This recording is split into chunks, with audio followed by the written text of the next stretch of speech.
Goedemorgen gemeente, welkom in deze dienst.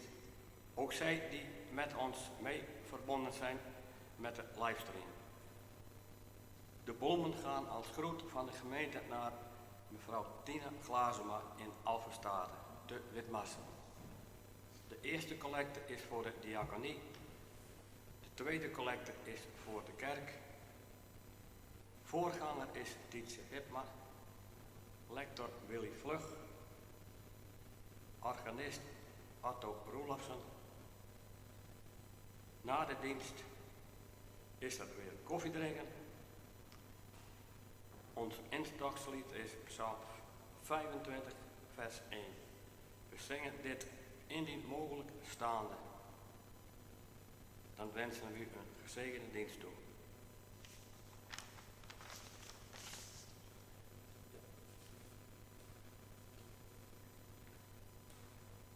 Dit jaar lezen we weer in de adventstijd verhalen en liederen uit Lucas 1 met als thema het Christuskind en onze bestaanszekerheid. Het evangelie raakt alle grote thema's van ons bestaan, toen en nu. Vandaag gaat het over vertrouwen en wantrouwen. Priester Zacharias doet dienst in de tempel. En dan verschijnt er een engel die hem vertelt dat Elisabeth een zoon zal krijgen. Maar Zacharias heeft er geen vertrouwen meer in. Ze is te oud. Vertrouwen of wantrouwen. Wat heeft in jouw bestaan de boventoon?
Ik ontdek opeens een probleem. Ik heb mijn microfoon... Oh nee, ik heb hem wel om. Nee, hij zit zo goed dat ik dacht van, ik heb hem vergeten, maar ik heb hem wel, ik jij het. Mooi. Helemaal prachtig. Helemaal prachtig. Fijn dat we hier bij elkaar wezen kunnen. Laat us nou stil worden en us het keren naar God.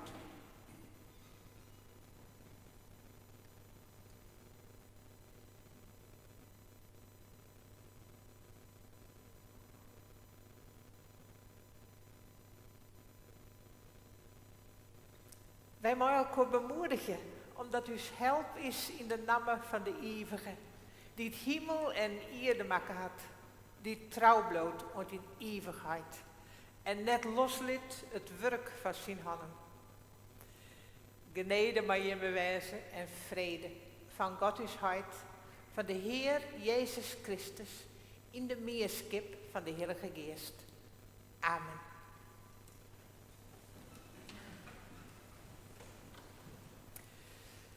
Gemeente, wat is het fijn dat we hier vanmorgen samen kunnen zijn. De eerste zondag van een nieuw kerkelijk jaar. De eerste zondag van Advent. De eerste adventskaars die brandt. En zo gaan we stapje voor stapje op weg naar kerst. Stapje voor stapje volgen we de weg die Jezus in deze wereld gaat. En ieder jaar mogen we dat opnieuw ontvangen, om daarin te groeien in ons geloof, in ons vertrouwen. Vertrouwen en wantrouwen is het thema van deze viering. We zijn begonnen met Psalm 25. Een psalm die ook bij deze eerste adventszondag hoort. En die begint met woorden van: Heer, naar u gaat mijn verlangen uit. Op u vertrouw ik, laat mij niet te schande staan. En zo gaan we deze adventstijd in. Vol verlangen naar de komst van de Heer, in het vertrouwen dat Hij ons bestaan zal bevestigen. Zo willen we aan het begin van deze dienst ook samen bidden.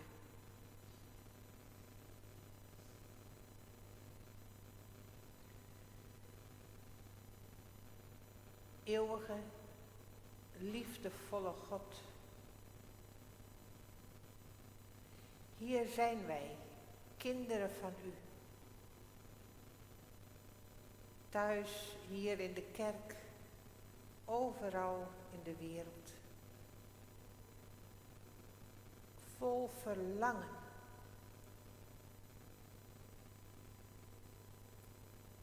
En wij willen ook vertrouwen op uw belofte.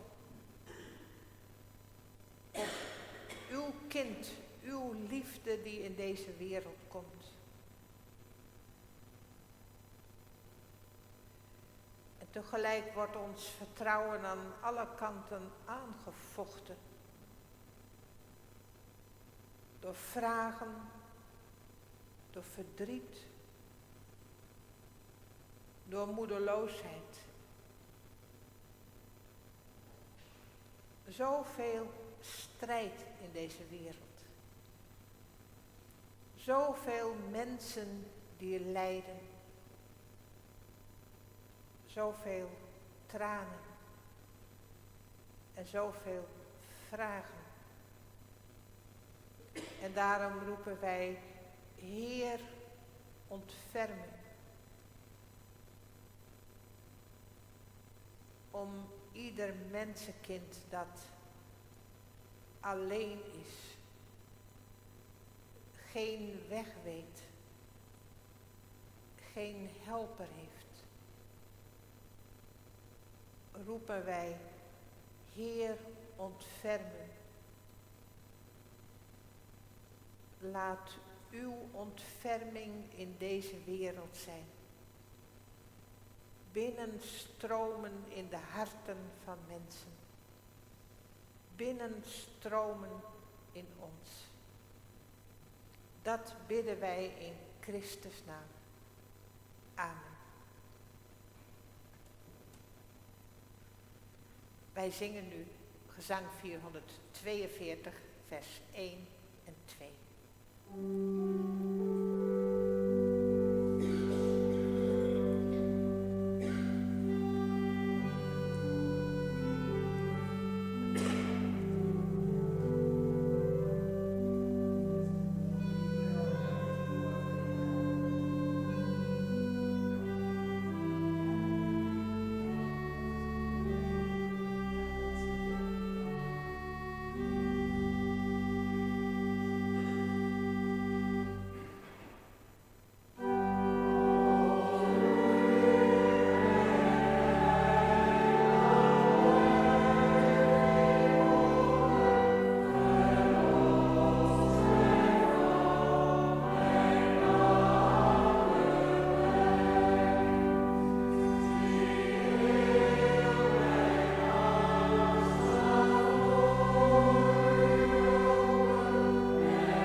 Wij lezen straks 2 gedeelten uit de Bijbel. Het eerste deel is uit Jesaja, aan het eind van Jesaja.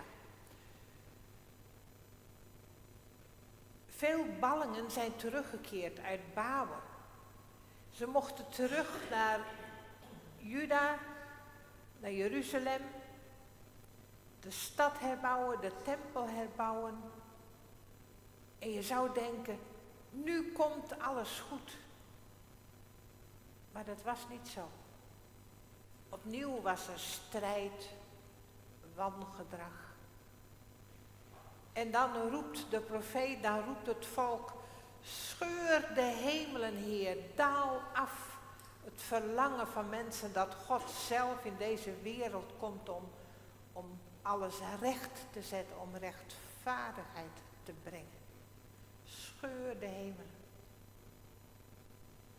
En we lezen uit het begin van Lucas, waar heel zachtjes de hemel open gaat. Daar gaan we straks naar luisteren.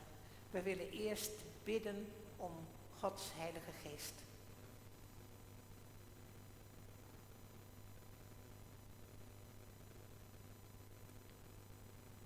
Heer onze God, Dank u wel dat wij hier in vrede samen mogen zijn. Dank u wel dat wij uw woord mogen ontvangen. Woord vanaf het begin. Het licht en het leven van de mensen.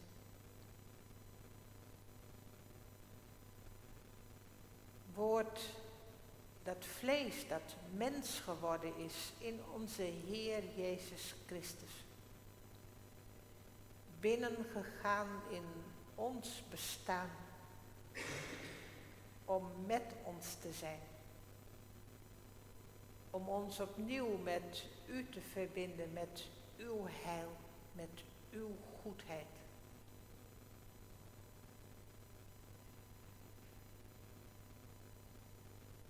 En nu bidden wij om uw Heilige Geest. Dat wij uw woord mogen horen en verstaan. Dat het doordringt tot in onze uiterste hoeken. Dat wij daar vol van mogen worden. En zullen overstromen.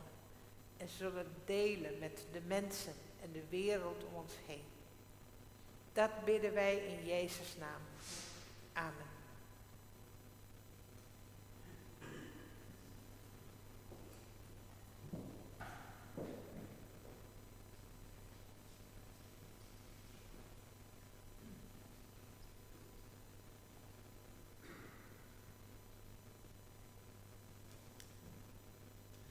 Hoor dan nu het woord van de Heer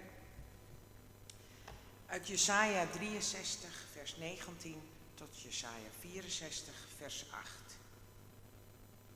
Scheurde u maar de hemel open om af te dalen. De bergen zouden voor u beven. Zoals vuur dorre twijgen in vlam zet, zoals vuur water doet koken. Zo zou uw vijanden uw naam laten kennen en alle volken voor u laten beven. Omdat u de geduchte daden doet, waarop wij niet durven hopen. De bergen zouden voor u beven. Nog nooit zoiets gehoord. Niet eerder zoiets vernomen. Geen oog zag ooit een God buiten u, die opkomt voor wie op hem wacht. U komt ieder tegemoet, die van harte rechtvaardig handelt. Die uw weg gaat met u voor ogen. Maar nu bent u in toorn ontstoken, omdat wij gezondigd hebben. Hadden wij maar de oude weg vervolgd, dan zouden we worden gered. Wij allen zijn onrein geworden. Onze gerechtigheid is als het kleed van een menstruerende vrouw. Wij allen zijn als verwelkte bladeren, verwaaid op de wind van ons wangedrag. Er is niemand die uw naam aanroept, die zich ertoe zet uw hand te grijpen. U hebt uw gelaat voor ons verborgen. U hebt ons moedeloos gemaakt en ons overgeleverd aan ons eigen wangedrag. Toch, Heer, bent u onze Vader. Wij zijn de klei door u gevormd. Wij zijn het werk van uw handen. Laat uw grote toorn toch varen, Heer. Houd onze schuld niet steeds in gedachten. Maar zie ons aan. Wij zijn toch uw volk. Wij zingen nu gezang 437, vers 1, 4, 5 en 6.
tweede lezing is uit het Nieuwe Testament, Lucas 1, vers 5 tot 25.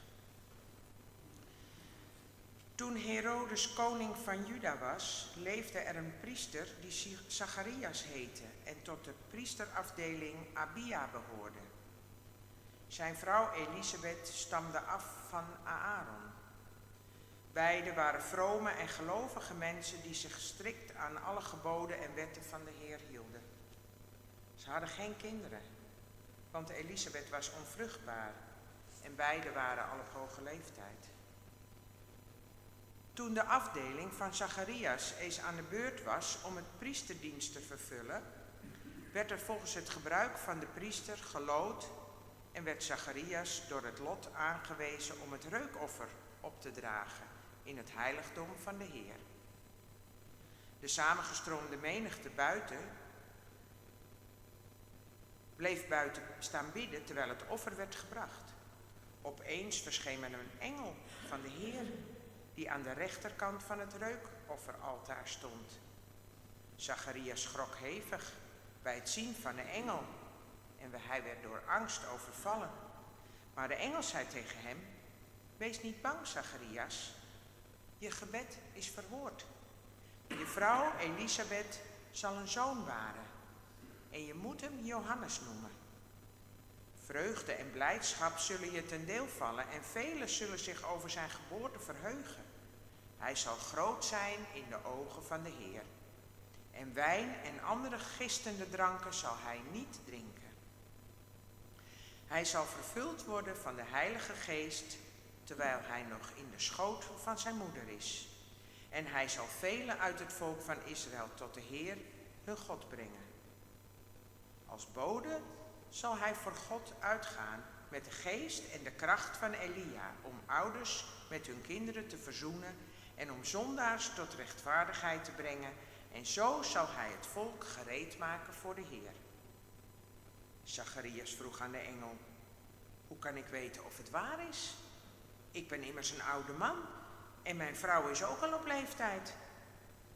De engel antwoordde: "Ik ben Gabriël, die altijd in Gods nabijheid is.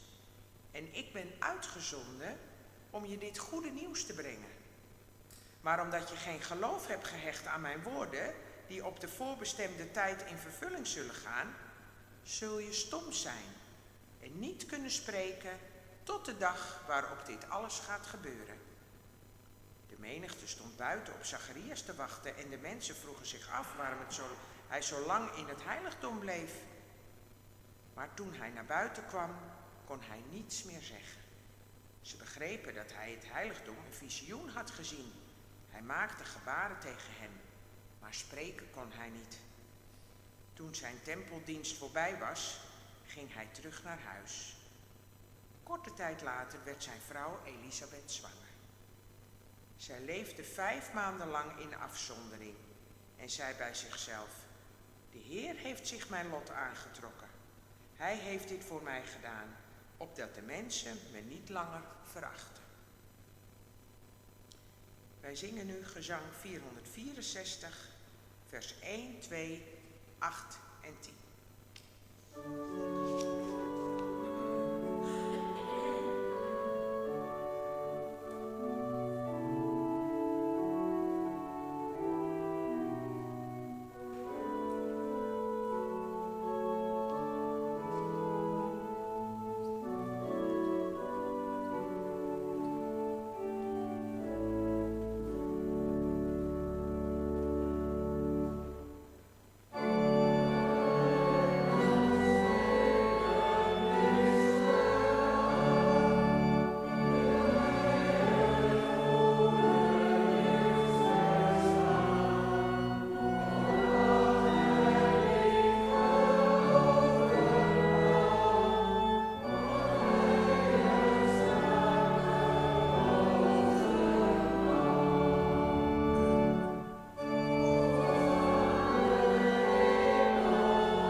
broers en zusters, gemeente van onze Heer Jezus Christus. Bij de voorbereiding van deze advent, dan hoorde ik iedere keer dat woord bestaanszekerheid zo rond de verkiezingen. Het zoeken naar bestaanszekerheid. En ik was bezig met de verhalen van het Christuskind. En ik dacht, ach, hoe bijzonder dat God in zo'n kind in deze wereld binnenkomt. Zonder bestaanszekerheid. Tenminste, zonder die bestaanszekerheid van een vast huis en genoeg geld en een veilige plek. Hij werd met zijn vader en moeder al gauw een vluchteling, een ontheemde in Egypte. Het Christuskind en bestaanszekerheid. Als je daar nou eens bij stilstaat, van dat God zo in de wereld komt. En vandaag de dag, we spreken over, er zijn zoveel problemen die onze bestaanszekerheid aanvechten. Van alle mensen in deze wereld. De oorlog, de rampen, het onrecht, de terreur.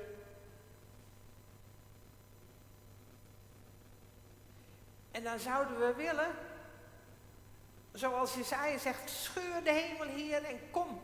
Laat de aarde beven, laat de mensen beven en laat uw recht komen. En dat God dan zegt van, het is klaar met de oorlog, het is klaar met het onrecht, het is klaar met alles. En nu vrede op aarde. Maar zo werkt het niet. Het gaat anders.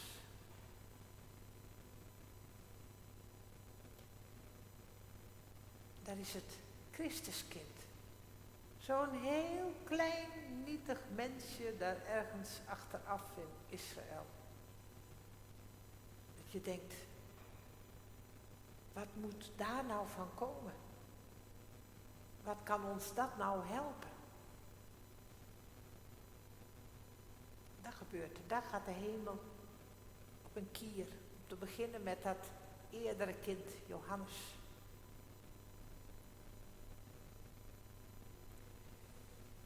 En dat verhaal dat begint met Herodes, de koning van Judea. Herodes is het Griekse naam van heldenkind. Dus we hebben het Christuskind en we hebben het heldenkind.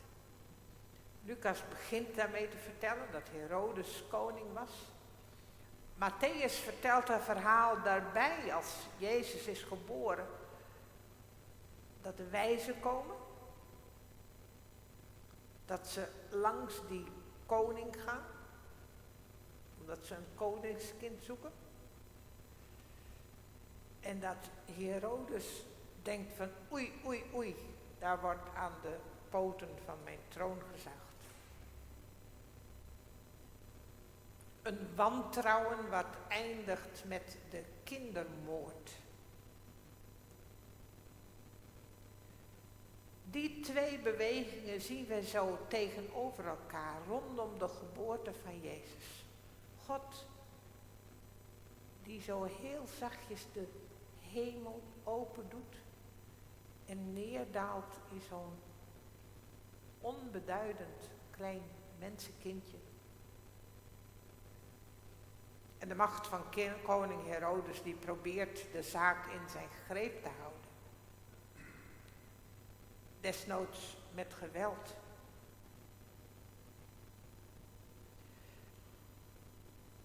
De beweging van God in dat hele onbeduidende mensenkind is een beweging van vertrouwen.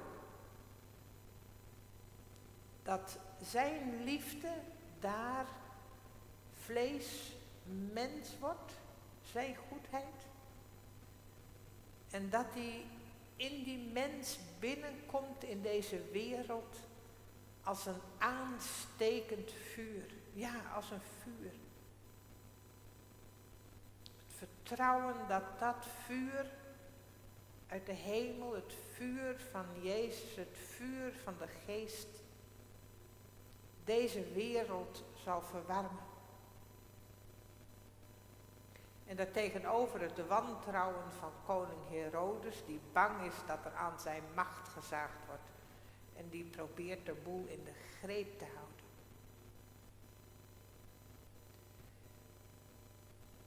En daartussenin speelt zich het verhaal af. Het begin van het verhaal van het Christuskind dat Zacharias naar de tempel mag gaan, uitgekozen als priester bij het reukofferaltaar. Het schijnt, dat wist ik eigenlijk niet, maar dat ontdekte ik van de week, dat als die priester dan bij het reukofferaltaar is, dat hij daar bidt voor de verlossing van het volk en om de komst van de Messias. En daar verschijnt Gabriel, vriend van God, uit de nabijheid van God. Daar gaat zo de hemel open. Daar daalt Gabriel neer in het heilige van de tempel. En hij zegt, Zacharias, jouw gebed is verhoord. En we weten niet eens of dat nou het gebed was dat hij en Elisabeth toch een kind mochten krijgen. Of dat het dat gebed was wat hij als priester deed om verlossing, om de komst van de Messias. Maar hoe het is, Gabriel vertelt hem dat Elisabeth een kind zou krijgen. En dat velen zich over zijn geboorte zullen verheugen. En dat hij groot zal zijn in de ogen van de Heer. En dat hij vervuld zal worden met de Heilige Geest. En wij weten dat hij voor de Messias is uitgegaan. Zo komt God binnen. En dan is de vraag of Zacharias bereid is om dat te ontvangen. We zullen dat later ook over Maria horen. Of Zacharias bereid is dat bericht, dat evangelie te ontvangen. En daarachter is natuurlijk de vraag of wij bereid zijn dat evangelie te ontvangen. En Zacharias zegt, hoe kan ik weten dat dat waar is? De deur is bij hem nog niet open. Hij kan het niet geloven, hij kan het niet vertrouwen dat zijn gebed beantwoord wordt van de andere kant.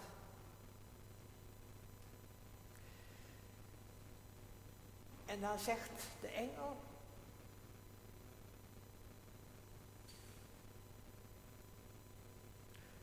omdat je geen geloof gehecht hebt aan mijn woorden, die op de voorbestemde tijd in vervulling zullen gaan, zul je stom zijn en niet kunnen spreken tot de dag waarop dit alles gaat gebeuren. Zacharias wordt sprakeloos. En dat heeft alles te maken met dat die deur nog dicht was, dat hij weet niet of het waar is. Hij kan het nog niet ontvangen, nog niet vertrouwen. Maar straks, als het kind geboren is, dan breekt hij in een loflied uit. dan is het goede nieuws binnengekomen. Dan is het ontvangen. En ik geloof dat wij daarvan mogen leren. Ja, het is heel, hoe moet ik dat zeggen? We moeten heel goed kijken, luisteren, voelen om dit nieuws te ontvangen. Zo in de politieke wereld is er veel meer dat wantrouwen van en we moeten de boel in de greep krijgen. En zo gaat het ook wel vaak toch in ons dagelijks leven, dat wij onze bestaanszekerheid in de greep moeten krijgen. Maar de weg van God is niet de weg van in de greep krijgen, maar de weg van neerdalen, van vertrouwen en van ontvangen worden. En als je van daaruit naar het leven en naar de wereld gaat kijken, dan verandert het blikveld. En dan komen er nieuwe vragen.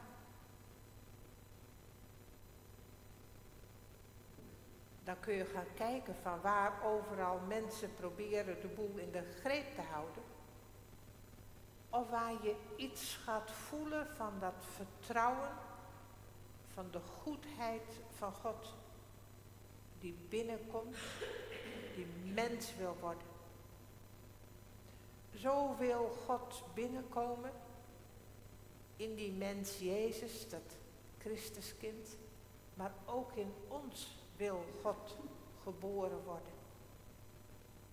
In dat vertrouwen, in die goedheid.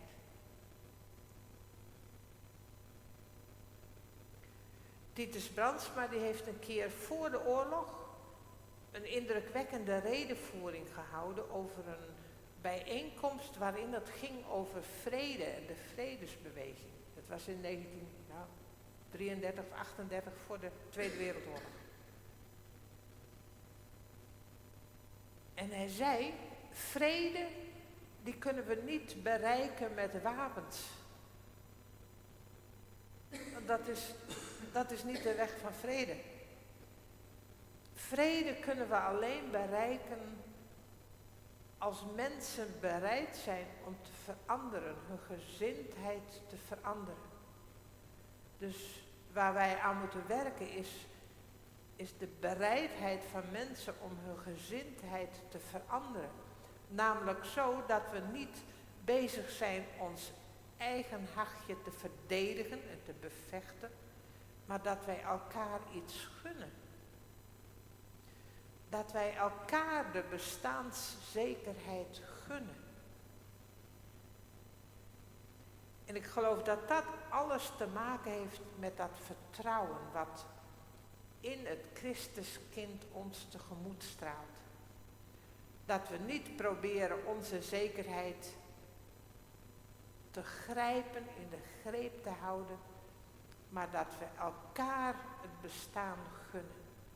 In liefde, in goedheid, zoals God het heeft gegeven. Dat is de zachte weg van Advent, vlammetje voor vlammetje. En die weg mogen we samen gaan in alle kwetsbaarheid. En dan vertrouwen dat dat het begin is van het grote licht, van het grote vuur, van de grote dag dat God alles in allen zal zijn. Amen.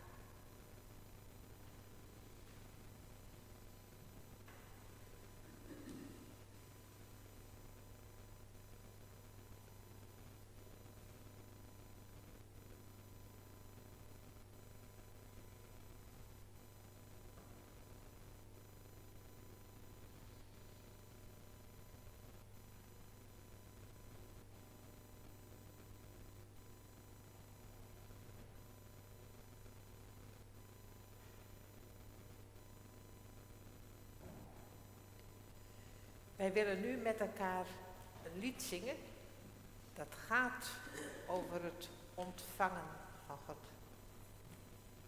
Gezang 441, vers 1, 4, 5 en 10.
Wij mogen nu samen danken en bidden.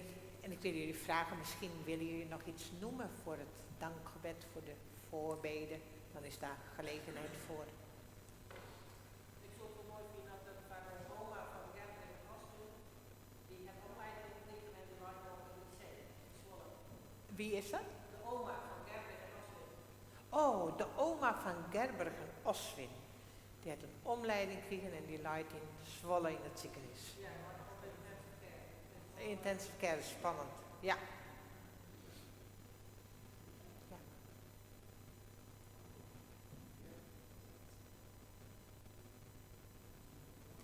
Zullen wij maar ook voor bidden.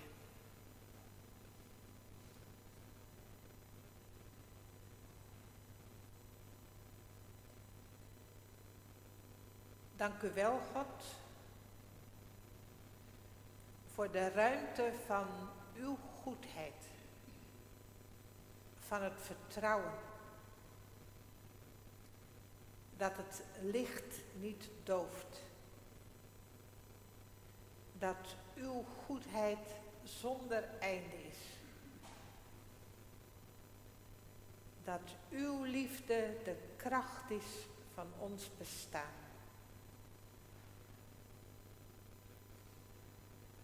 Wij danken u, God, dat er altijd opnieuw een klein begin is van uw weg in deze wereld. Een klein begin, maar vol belofte. Een klein Christuskind, vol van uw liefde. Geef ons het vertrouwen om dat kind te ontvangen. Om daaruit te leven. U en elkaar tegemoet. Zo bidden wij voor deze wereld, God, waarin zoveel machten tegen elkaar opstaan. Vol geweld en wreedheid. En tegelijk zo sprakeloos. Waar u zo verborgen lijkt. Wij bidden God om uw licht, dat binnen mag komen, overal in de harten van mensen. En help ons om onze bestaanszekerheid niet uit die wereldse macht te zoeken, maar in de gunnende liefde van u. Dat wij zo elkaar een veilig en goed bestaan mogen gunnen en geven. Ieder mensenkind, ieder kind van u.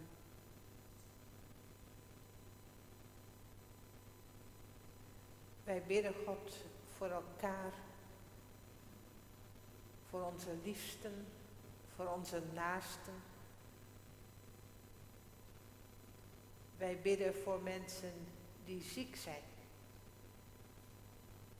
En zo bidden wij vandaag voor de oma van Oswin en Gerberg. Wilt u haar en hen nabij zijn?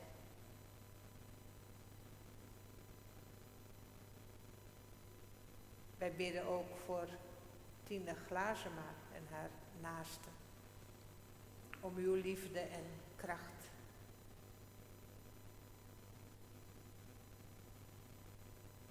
En zo, Heer, dragen wij allemaal namen mee van mensen in ons gebed.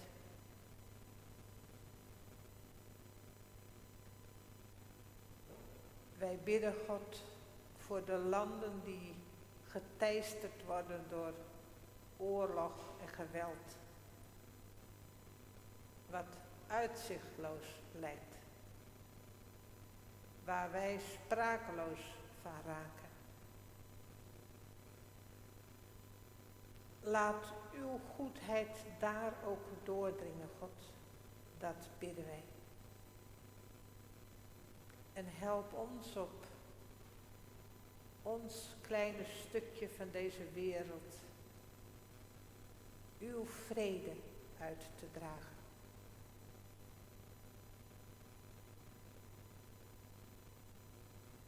In de stilte willen wij bidden wat er in ons hart is en luisteren naar u.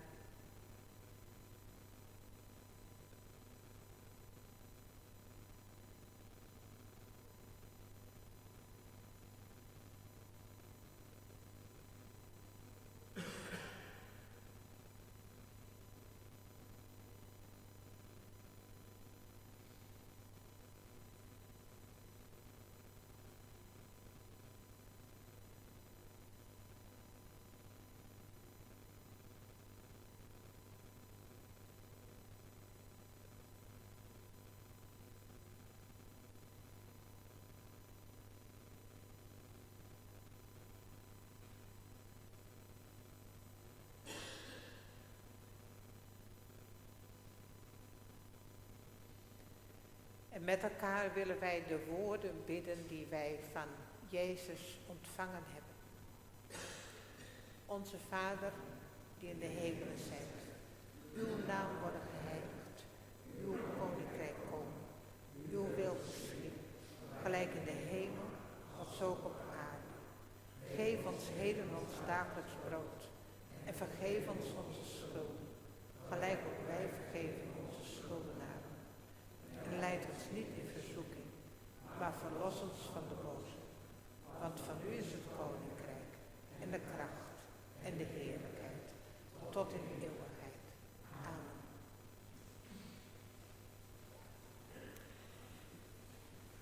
Dan is het nou tijd voor de collecte. En wij zongen als een lied, gezang 462, vers 1, 2, 4 en 6.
fijn dat je meer al je win, ik de meesten thuis dat je hem mooi viert hebben.